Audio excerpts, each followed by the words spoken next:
कि हे राजन, जो कार्तिक की अमावस को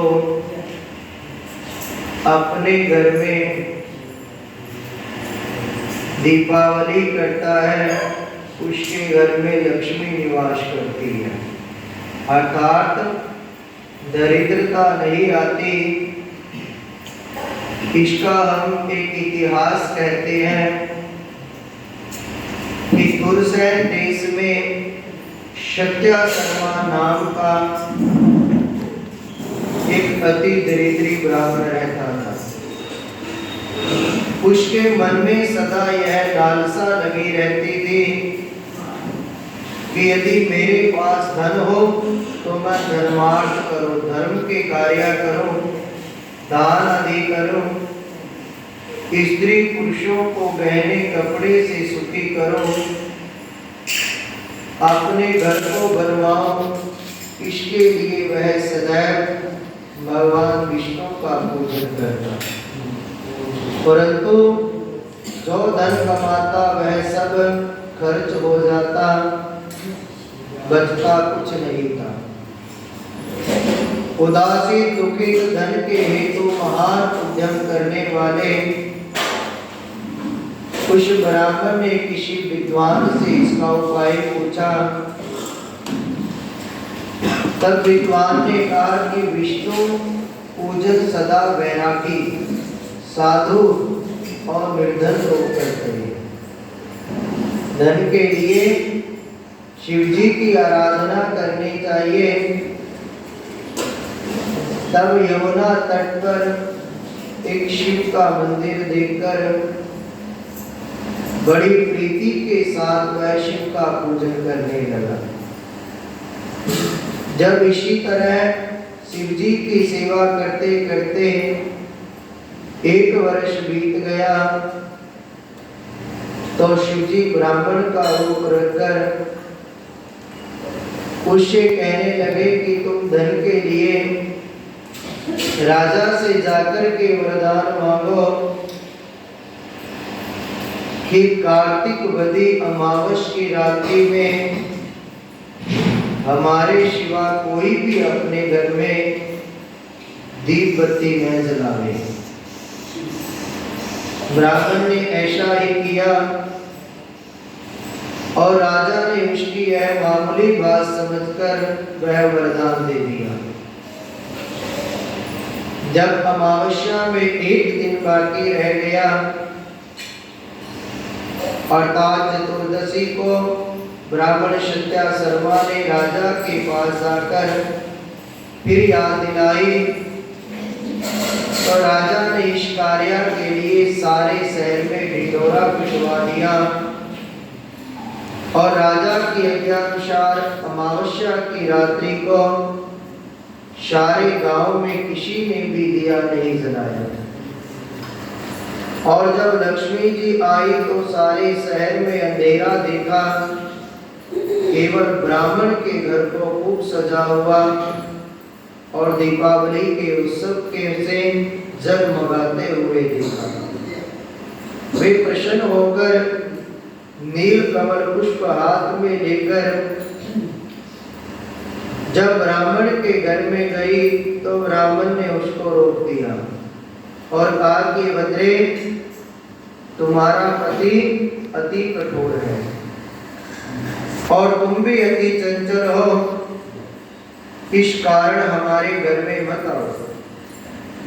तब लक्ष्मी जी कहने लगी कि भगवान के शयन करने से के समय तुम्हारे घर में आई हो, अतः निश्चय तुम्हारे घर में वास करूंगी।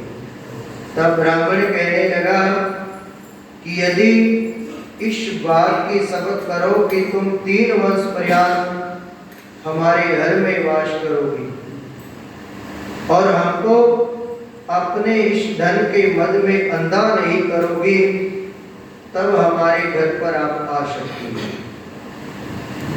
तब लक्ष्मी जी कहने लगी, यदि तुम विधि से मेरा पूजन करोगे तो मैं निश्चित रूप से तुम्हारे घर में वास करूंगी।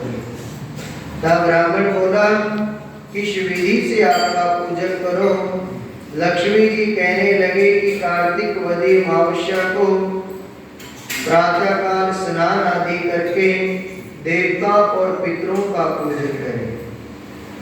दिन के तीसरे भाग में श्राद्ध करें। अनेक प्रकार के भोजनों से ब्राह्मणों को भोजन करावें। फिर प्रदोष समय में दीपमालिका करें।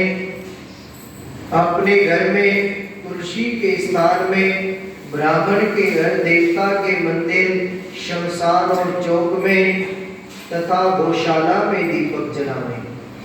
जैसे पति वर्ता स्त्री पति के पहले जागती है, वैसे ही मैं भी भगवान के जगाने से 12 रोज पहले जागती हूँ।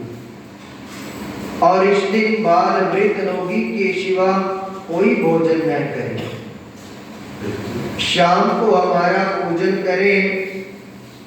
पहले स्वस्ति वासन द्वारा गणेश पूजन करें, फिर कुबेर का पूजन कर संकल्प करें, तदुपरांत लक्ष्मी का पूजन करें।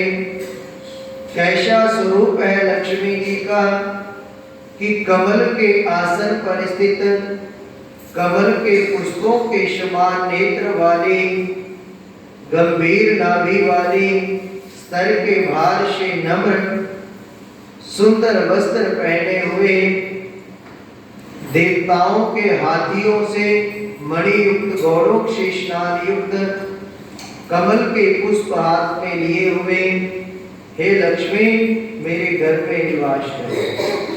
पहले लक्ष्मी जी को आसन दें, फिर पाद्या, अर्घ्य, आसमन, स्नान, वस्त्र, धूप, गंध, अक्ष, पुष्प, धूप, नैवेद्य, जल, तांबूल, सुपारी, इन सब चीजों से पूजन करके नमस्कार करें और प्रार्थना करें कि फिर दीपमाला करें। रात्रि में इस संकीर्तन में बिता दें।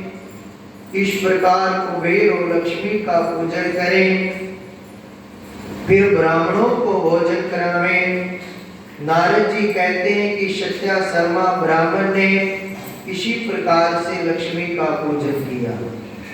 तब सत्या शर्मा को बहुत सा धन प्राप्त हुआ, जिसे वह बहुत काल तक दान आदि करता रहा। और सत्या शर्मा कहने लगा कि लक्ष्मी जी धन्य है, इसके बिना संसार का कोई कार्य सिद्ध नहीं हो सकता।